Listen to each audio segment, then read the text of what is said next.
Brainstorming and sharing ideas is the funnest part of the creative process. We decided to skip the boring part of actually making stuff and just do the fun part. I'm your host, Tom Walma. I'm Jen Frasina. I'm Bruce Umstead. Steve Smargon. And this is Creativity Wasted.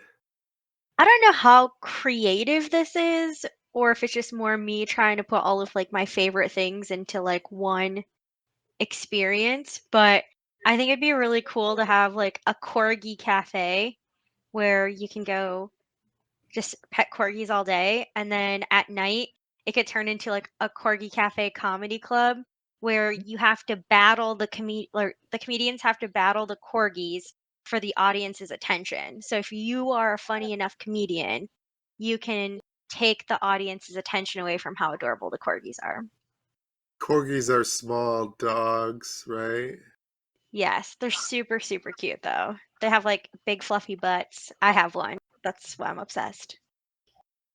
Is it roaming around? Can you show us the corgi? Yes, give me 1 second. Is it one of those yappy dogs? Here's the corgi. She's like, what the heck? He's bigger than I expected. Yeah, they're not super small. They are barky though. They can be a little barky, especially when there's a group of them. Isn't there a meme of a dog that looks like that? Yeah, the Dogecoin dog. Is it official that the Doge dog is the corgi? No, it's not. I don't think There's it a is. different type of. No, it's not. Doge But the actual name of a dog breed? no, Doge I is don't a know Japanese word. Mm-hmm. I don't remember where that came from. Whatever. But so for your comedy Doge thing, the dogs would just be on stage, on the side? Yeah, I don't know how the setup would be, but it would essentially be comedians facing off the corgis, and you'd have to see try to get the audience to pay attention to you by being funny. I don't know. It's super silly, but I think it'd be the ultimate test of instead of a heckler, you have the most adorable thing you could ever think of, and you have to fight it sort of with your wit. Would the corgi do show things? Would it be trained to do It tricks could. and that would be impossible to beat. I don't think comedy could beat a corgi doing a flip or whatever.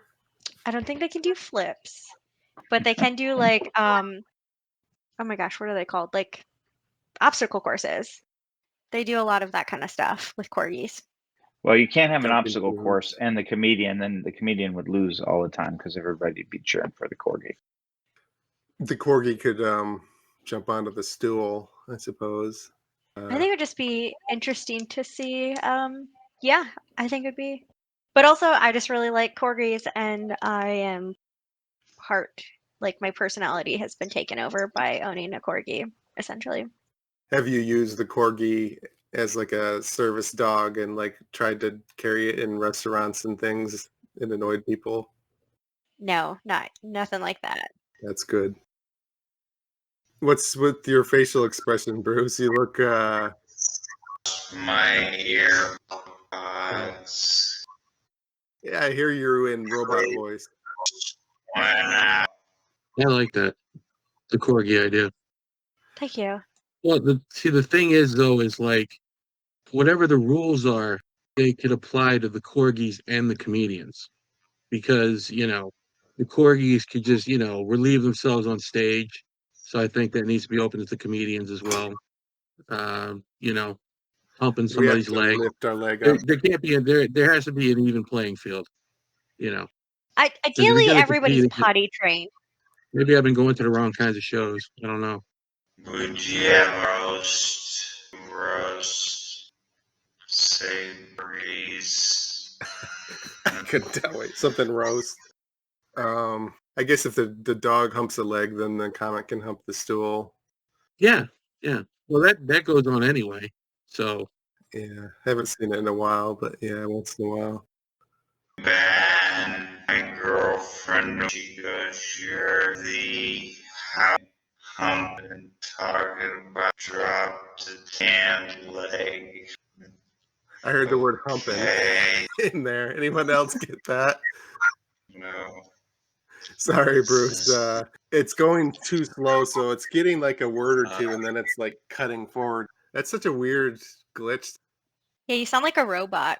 I'm glad you're hearing it too. I thought I was losing it. No robot show, just corgi show. No corgi robots. But Steve, I like your thoughts though about the comedians and the dogs kind of on the even playing field. Like if the dogs start barking, I think the comedian should also be allowed to start barking. Exactly. Hmm Exactly. I don't know about the It's gotta be an defecating on even playing stage, field but for the other everywhere. thing. Laugh me. You should have a comedian follow me on FaceTime. I need to ask Bruce, but can you talk less until we figure this out? Yeah, that'll work better. Do you know sign language? You could try just exiting and re-entering or rebooting or something. What was my thing about? Oh, can you bribe the corgi with food or whatever as the Oh, comic? no, I don't think so, because the corgi can't bribe the comedian with food. That wouldn't be fair, I don't think. So it really is important that you beat the corgi. Like they'll cut your time short or something if you're not beating the corgi. That could be an option. Yeah. You don't think anybody would heckle the corgis? No, they'd probably like try to be like, "Psst, psst, psst, psst, come here, dog," you know? They might do that to comedians. I don't know. You'd be doing your joke and you'd just hear ah adorableness noises. I don't know, Steve or Tom, if you knew this, but like when I first started in comedy, I actually hosted a comedy show at a dog park. And the dog park had like a bar slash restaurant on the like one half of it. And so all the dogs would kind of be like leaving as like the people would be coming in for the comedy show. And it was fun. I did an outdoor show called Full Metal Jokers in Ann Arbor. Now I think I'm getting echo through your thing now. Yeah, that's really distracting.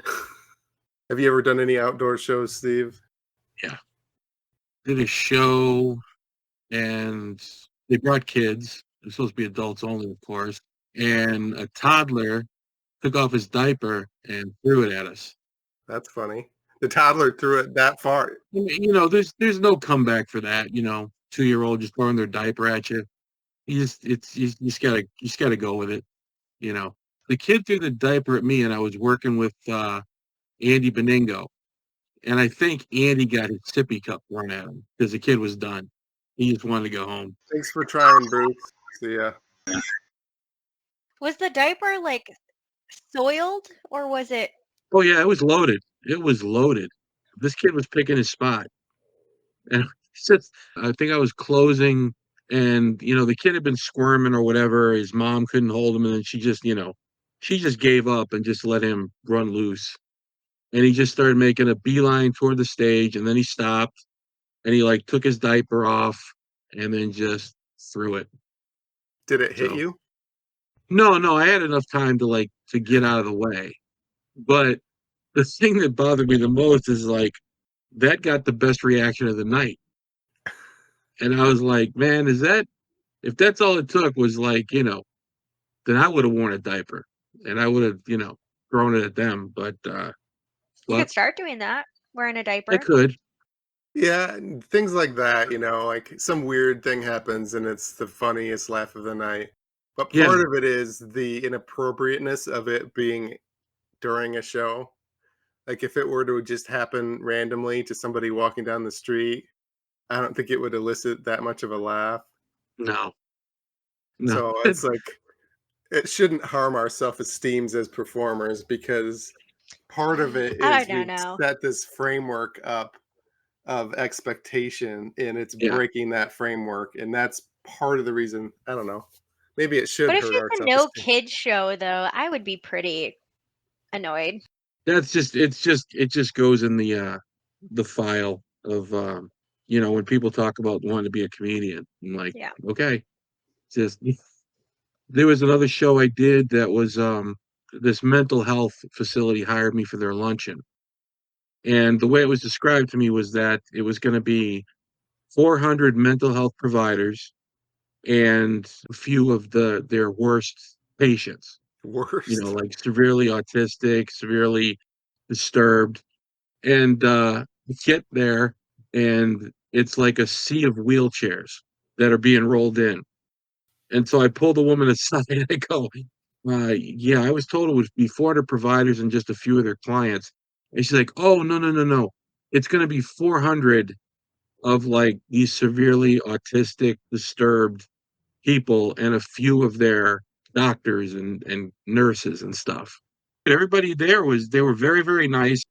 It was just, you know, just they didn't get it. They didn't get any of the material, which was understandable. It was fine. I mean, it was just, like I said, but trying to perform in front of 400 developmentally disabled people, there was like No bunch of corgis. wheelchairs. There was a bunch of wheelchairs at like the first table, so I'm like looking straight down at them, and then in the middle of one of my jokes, I hear, "Uh-oh." I'm like, I'm just trying to ignore it, and he's like, "Uh-oh, uh-oh," and then the nurse, as if like I needed to be informed, she goes, um, he had an accident, so I'm just gonna go ahead and take him out. Mhm. Like, like this is, This is like seems like and then another I, diaper yeah, situation. yeah, Not as fun as when corgis do it or whatever. That's right. yeah. I mean, it's different when it's a 2-year-old as opposed to a Yeah. 40-year-old man. That seems But like such a good opportunity to have like booked a magician or something. Like a comedian does not make sense for that audience at all.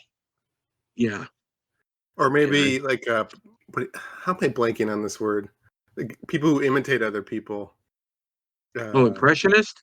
how did my mind blank on that word, It impressionist? That happens. might work for that Do people crowd. really do that though? I didn't know that was like an actual like people do that as like a full on show. I mean, in They Vegas, do. the I mean, one I've guy. I've I've worked with a few of them. There's some that are really, really good. Can't think of any right now, but You think impressionist could defeat the corgi, No. there you go. even if the Yeah, impression was of a corgi?